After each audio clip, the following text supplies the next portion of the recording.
Hey guys, what's going on? Welcome back to ISTORIA. I just want to figured I noticed a glaring omission that something I forgot to bring up in my closing remarks at the end of my last episode. Something that I feel like is important enough that I wanted to record another video. Not so important that I would re-record the whole episode, but I wanted to just record a follow-up video just to touch on that, and figured while I'm at it, might as well show you the bad ending. So to start, we will raise the cooling rods from the coolant. I think that's what these are, cooling rods. Which is what Sullivan originally told us to do. All 5 should be not... Actually, I'm curious. What happens if if it's mixed? Okay, so if you do it like this, you will get the bad ending. I have done that. Let's leave 1 in. I'm just curious. We'll probably still get the bad ending. Okay. Disclaimer, or just first of all, I am still having an issue with my keyboard, as you can probably hear, and so I recorded the last few episodes with the keyboard I use at work, which I brought home, but then I took it back to work for this week, and then I forgot to bring it home with me today. So you get to listen to my reproduction IBM Model F, which is with capacitive buckling springs, which is a bit on the loud side, unfortunately. But I moved my mic, so you shouldn't be getting blasted too hard.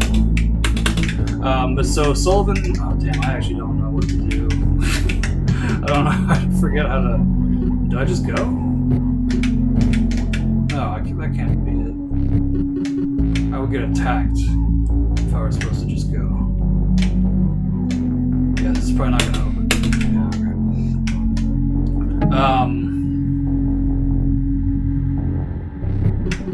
Sullivan originally told us to do this. I mean, if the cooling rods are not in the coolant, it would stand to reason that could be a problem, I assume.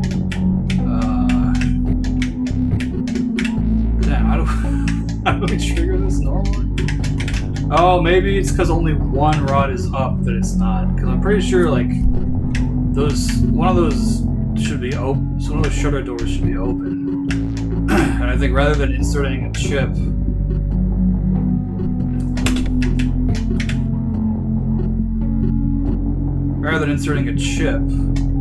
we just break some wires or something. Alright, we'll save it again. Okay, so this is what Sullivan wanted us to do originally. Yeah. There it is, and now the timer starts. Okay.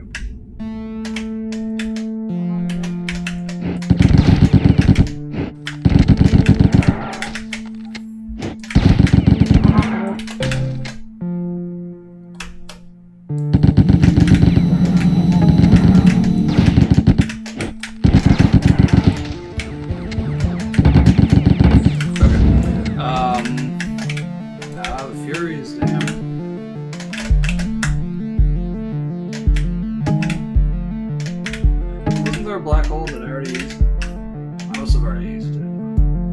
Like, I mean, I must have picked it up. Must have used all. I must have had 0, which is why I only have 1 right now. So, yeah, Work said that he kind of regrets only making the determining factor, like whether you raise or lower some rods into some coolant. He said he kind of wishes that, like, there was a little bit more to it than that, but at the same time, he didn't want to make it too difficult to the point where some players,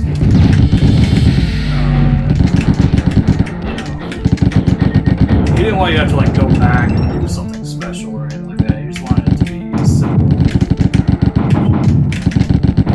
thing that you could do, decision you can make at the time, there on location rather than having to like plan for it.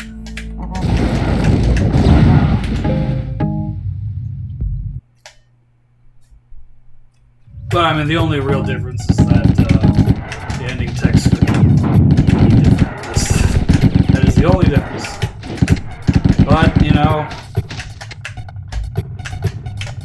when it comes to Marathon, that ending text screen is kind of important.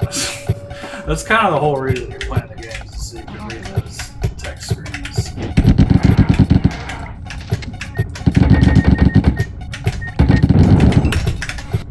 So we're going to be kind of speeding through this. I finished my last... I remember...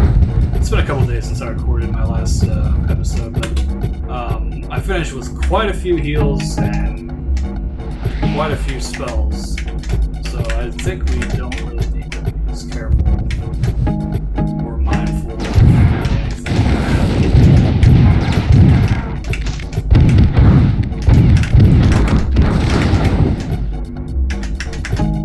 Yeah, they give you all kinds of lighting too, so. Oh, fuck. I guess usually farther up the stairs.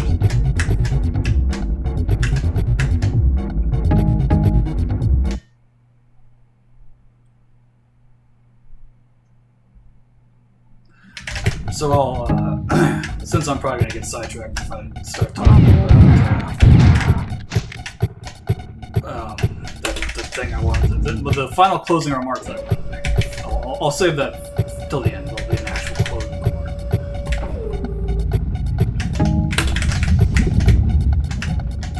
Because, here, we can get a good view of this chambers. Oh,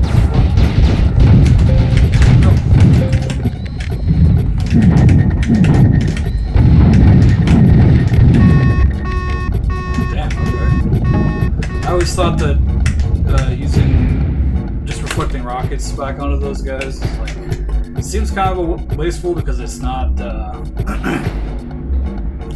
there are fewer projectiles, but I mean that was a lot of damage. I killed it really fast.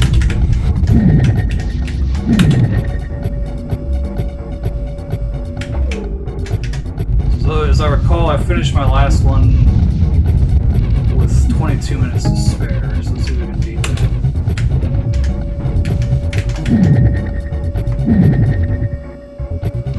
Ah, they're too scared to shoot yet.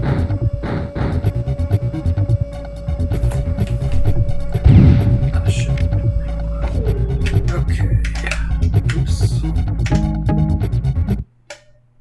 Oh, shit. I have more than 5 ammos. Forgot that you can.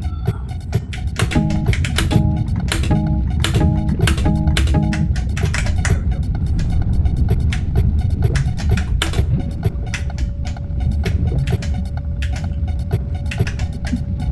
Sometimes I get attacked in here, like some guys like ambush me in the back while I'm waiting. Luckily, not today.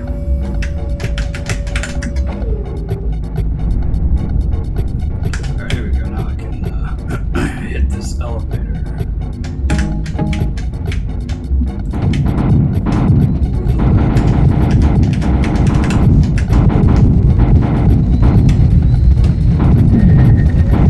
Just sounds like a good idea to replay.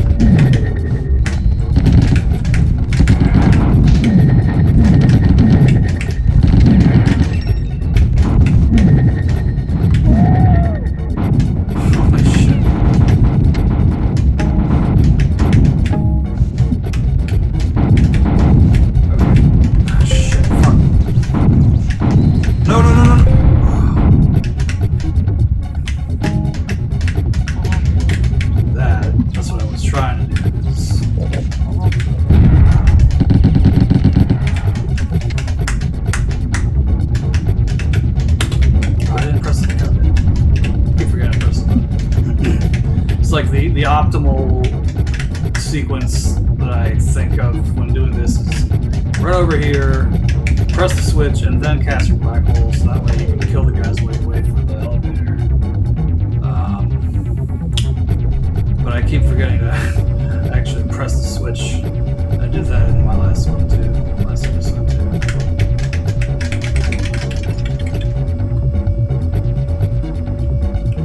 I'll try not to do this.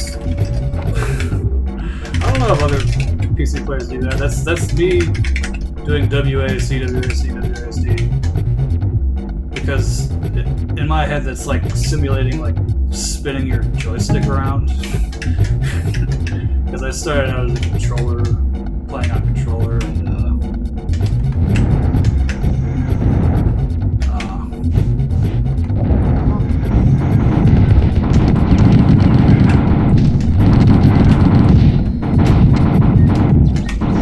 shit. God damn it. Alright, you know, we're just gonna... don't need to worry about those guys. Well...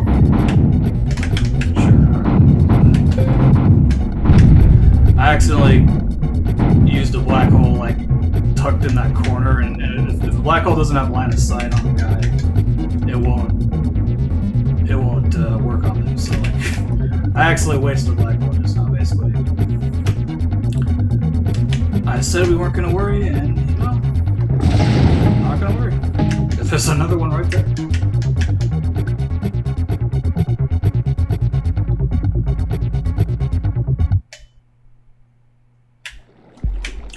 Notice how I'm kind of keeping internal stock, you know, which I think everyone who plays this probably does.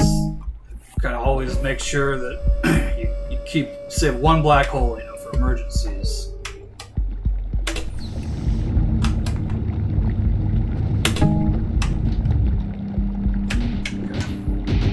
But I don't think we're in this in here. I think this is.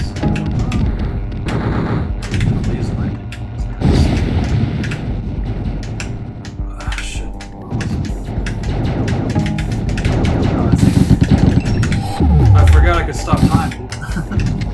Yeah, down here.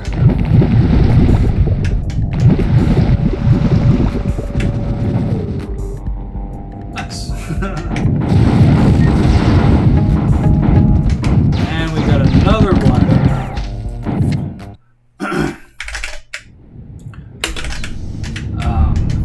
Yeah, so just spinning the quote-unquote spinning.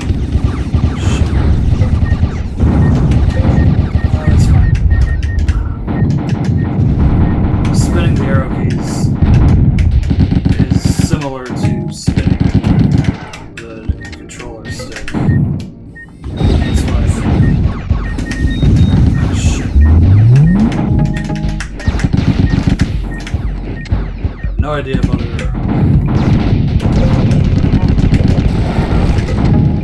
other keyboard people do that. Probably not. If other controller-turned keyboard players do that.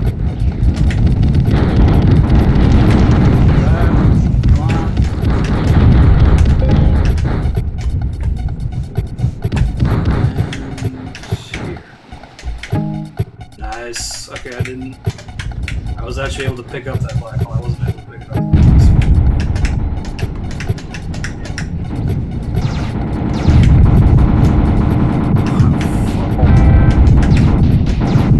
Alright, I think that's good. 24. Okay, so, yeah. The Kalima cleared Astoria's atmosphere just before Sentinel's underground reactor overloaded. The ensuing fusion explosion completely destroyed the outpost and a large swath of the surface. Unfortunately, the loss of the outpost had catastrophic consequences, just as the scientists had warned. Following the destruction of the Eurogravity array, it wasn't long until Astoria's most distant moon, Kaloa, began collapsing in on itself. Because of your decision to follow General Sullivan's orders, your actions have led to the release of a turreted working Kakander from within Kaloa. It doesn't take long for both you and the Four to get swept up and killed in the ensuing chaos. It won't be long until that chaos consumes the entire galaxy. Oops. Yeah, rip, dude.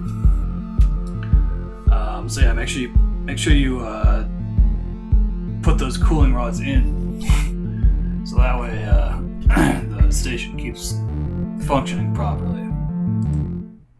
All right, so what did what I wanted to add to my closing remarks was not only, we'll just like load this and walk around. Not only are the spells and everything, like, not only are they good and they're cool and fun to use, but the game is actually balanced. The game has all of this stuff, and it's actually balanced. Like, it's not just a gameplay mod that just adds like really powerful abilities, and then you just use that and play the regular marathon levels. You know, like this is an actual game that's balanced around all these abilities that you don't normally have, but now you do have.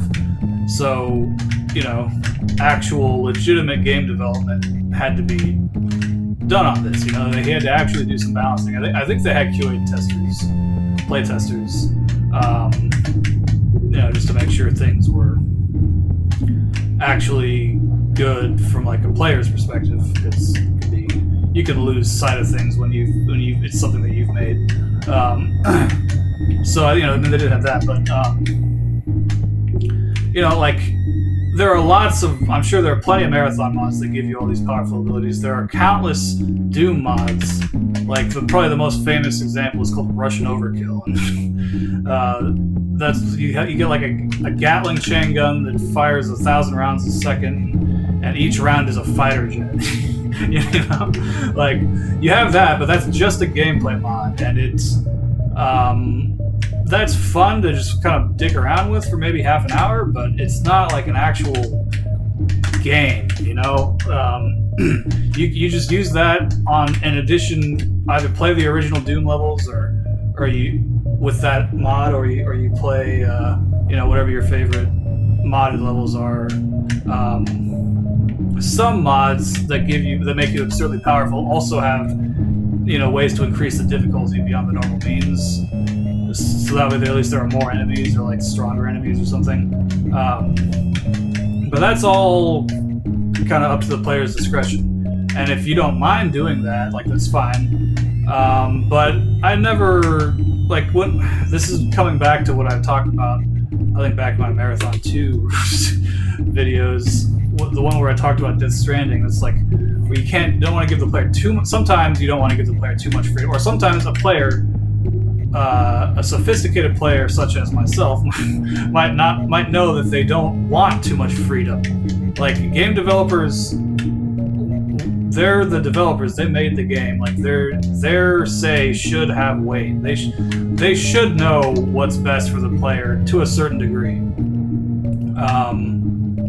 And you know, so this is not, when I say that this feels like a real game that was made by, like, you know, a company as a product, like, that's what I mean. Like, this isn't just some, you know, I think I said in one of my descriptions, though, like, what is this mod? It's like Marathon with lasers. Like, it's not just Marathon with lasers. That was a joke, by the way. This is, like, yeah, I mean, it's Marathon and it does have lasers, but that's not all. Hang on, I want to see what the 30 isotope sounds like. Not actually.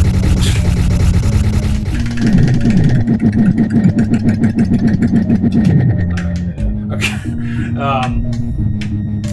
There's, like, the fact that this is all, like, first of all these levels are custom made for this for this mod. I think Work made the spells and stuff first, so, like, all the scripts that trigger the enemies to explode into body parts, which doesn't really preserve the save, I guess, but I think he made all that first, and then Windbreaker made all the levels, so that we'd actually have something to play and use those abilities in. And then they went through and, you know, curatedly manually placed every single spell in the game, you know, which was based off their own judgment of what spells they think would go well in what situations, which, you know, is work that a lot of people probably don't want to do. You know, that's kind of the boring side of making video games. Like, yeah, it's fun to make all the cool spells that blow things up, and lasers shoot lasers, but reflector projectiles stop time, you know. But, like, oh wow, the water texture doesn't stop.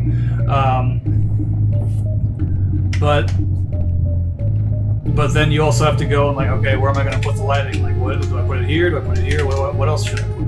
You know, like that's the kind of the boring, the busy work that most people that tends to get swept under the rug. That's the type of, that's like the clerk work. That's like mailing, like stamping the envelopes and licking them to shut them, stapling all the papers together. No one wants to fucking do that, but they did, and I think I think they did a good job.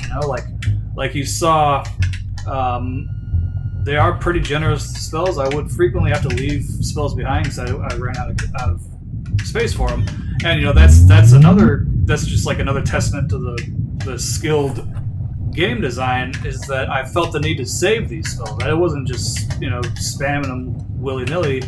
I actually felt the need to be careful and always save one black hole for emergencies.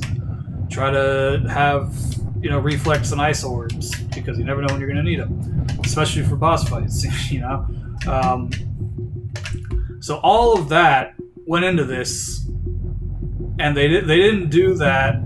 The only reason they put all that extra work in, extra thought and work in, is because they cared, and they knew that it would make the game better. That's why I refer to this as a game and not a mod, because it is a game. It's a fully custom built campaign with custom enemies, custom abilities, custom dialogue trees with the bodies,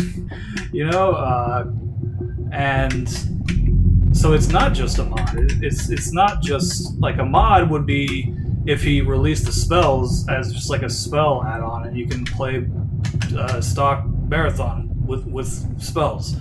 And in that case, the spells would probably all be unlimited, or they'd be on like a cooldown or something, a timed recharge. But by having your own custom levels, he is afforded the luxury of saying, okay, well, I want them to have this in for this fight,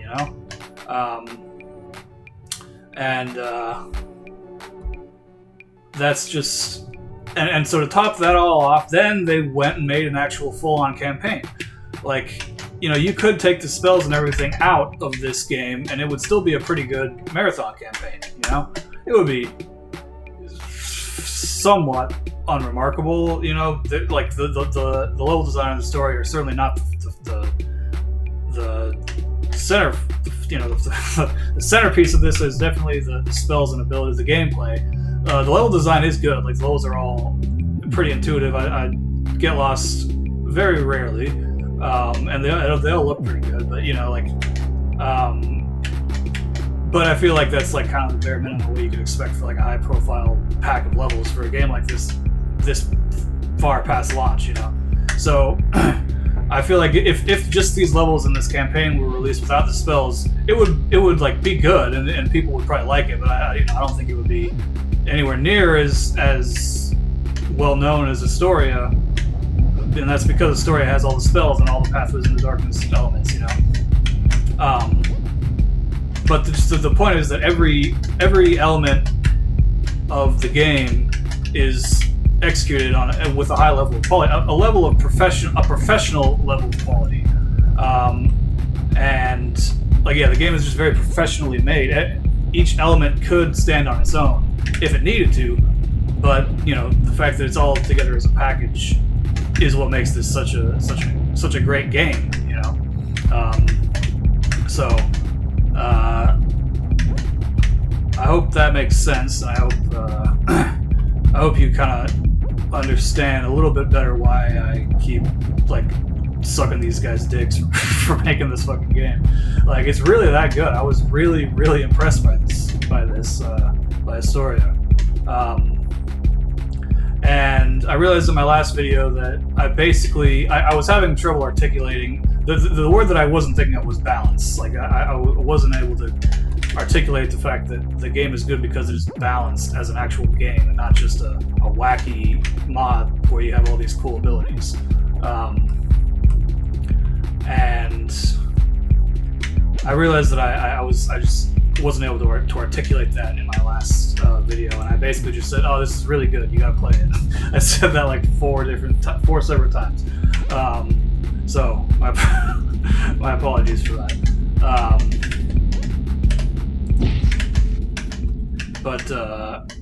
So yeah, that's why I like this so much, because because it's not just a cool mod. It is an actual game that is, developed, designed, and balanced around these cool modded abilities, and it was all very well done. Everything has a very high and professional level of quality. I mean, even there's custom music. Like they literally did a better job at adding music to the game than Bungie did. Marathon 2 has no music. Marathon Infinity has no music. So this is like objectively better than vanilla. But so, you can listen to. This is like I guess this was the original cut of the theme song, the title song. But they decided to go with a slightly different version that doesn't have the intro. The long note intro.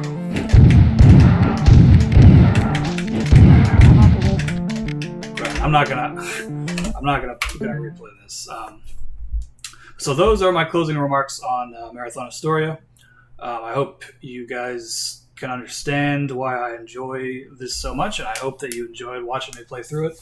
And I hope that I've inspired you to, if you haven't played this, if you haven't played Marathon, I would recommend it. It takes a certain mindset and a certain type of player to appreciate a game like Marathon. So I mean, I don't necessarily recommend everyone plays it, but if you are watching this and you haven't turned it off yet, then odds are you may be the type of player that I'm talking about. So, I think if you're a fan of retro FPSs, retro shooters, and you like, good writing, and you don't mind reading and stuff, then I would recommend playing Marathon. And if you like it, then definitely try ISTORIA out. It is as good as a real, as a full ass game. I don't know how long it took them to make this. I assume probably a while, at least a year, maybe two. And it kind of sucks to think that they won't get paid for this. They won't make any money off of this because it's free. Because I feel like there's a lot of good work that went into this. And but that's the beauty part, is that they weren't expecting compensation or anything for this, so they did it purely because they care. And that is why I like this so much, and that's why I like projects like this so much. So credit where credit's due. Let's see. Yeah, music is Irons. So level design is Whalen. That must be Windbreaker. And Darren Watts' work. So those are the three dudes that made an excellent game out of this. And it is a game because it is balanced like a game. It's got everything. It's got resource management, which is kind of a deeper thing not everyone thinks about. But if you are a fan of resource management, a fan of Resident Evil, there's certain levels of. It's all just kind of better. This is less Resident Evil type resource management, more like Doom Eternal resource management, where you're just kind of juggling your ammo types. Whereas this is you're just kind of juggling your spells, your abilities, and it's all just really well done. Like I said, every element of this could stand alone on their own and would be good on their own, but they're not on their own. This is all a complete package, and it's a very, very well made package. So that will be all for Marathon ISTORIA. Thank you very much for watching. I hope you guys enjoyed. This will actually be the last episode of ISTORIA. Luckily, I've decided it will not be the last episode of Marathon. In between the filming of my last episode and this one, I have finished Hypothesis X. And I was actually a lot closer to the end than I thought I was. So It's not as long as I was anticipating. I think it is longer than Astoria. There are more levels anyways, but the levels are shorter. But this will probably take a similar amount of probably maybe slightly longer than Astoria, because I've played through. I've only beaten Hypothesis one time now. I've beaten Astoria. I've beaten it 3 times before this, and this is now 4. So, yeah, I think I'll do Hypothesis X because it actually was pretty good. The levels are just that one's much more of a visual. There's overhauled visuals and everything. Every texture and weapon and enemy is modded. So I think that'll be cool to kind of. This is kind of I would consider Astoria kind of the end of classic Marathon, and Hypothesis is kind of like branching off into its own thing. And I think that'll be a good stopping point for Marathon. And then after that, we'll move on to Doom, do some Doom mods, and then we'll do probably like Dusk, then Dusk, a Medieval, Cultic if I can figure out a way to record it. It doesn't work with my NVIDIA capturing them because it's not supported. Wanted to play Fear, only Fear 1. I don't like 2 or 3. It's kind of a pseudo retro shooter. And then maybe I think there was Sprawl. I like Sprawl. That's another kind of less of a 90s shooter, more of a 2000s shooter. And then we'll probably do Halo. Of course, can't have a gaming channel without Halo, especially after I've played Marathon and I've expressed a love for Bungie, at least for a certain era of Bungie. But okay, that will be all for today's video. Thank you very much for watching. Hope you enjoyed. Hope you enjoyed Astoria. Cannot recommend this enough. Go check it out on the Steam Workshop if you can, and let me if you do play Astoria, or if you have played Astoria, let me know what you thought about it in the comments, or if I inspired you to check it out and you liked it, please let me know. I would love to hear your thoughts as well. That's why I'm making these videos, because there is not a single person that I know in real life that would have any idea what I'm talking about when it comes to the Historia mod for Marathon Infinity. But if you're watching this, that means that you kind of know what I'm talking about, so you can at least appreciate it. So I hope that I've helped you discover some gems. That's kind of what I'm hoping to do, because it feels like the games industry there's a lot of negativity. A lot of people are not happy with the game industry right now. I'm not really either, but I kind of fell into a jaded trap a few years ago where I just thought, every game sucks. Why do I even play anymore? But sometimes you have to do a little work to find stuff that's not a typical game that you would play. But every once in a while, you will find some good stuff. And I've really been enamored with retro shooters over the last 5 to 7 years, and I didn't have a PC for a long time.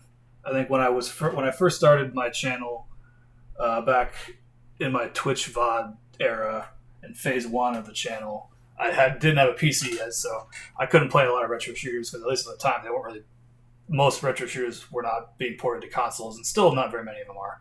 But I have since gotten a PC, and it's just a gaming laptop, but I can play games like this, and it's been a lot of fun, So I feel like it's kind of opened my eyes to another facet of the gaming industry that tends to get overlooked. So that's why I hope to shed some light, bring some awareness to some lesser talked about games on the channel, and hopefully I can share some of my experiences, help you guys understand why I like these games so much, and I can hopefully make you like them just as much as I do. That's kind of my goal. So okay, that'll be it for today. Thanks again for watching. Hope you guys enjoyed Astoria, And I will see you in the next one with probably Hypothesis 6. Okay.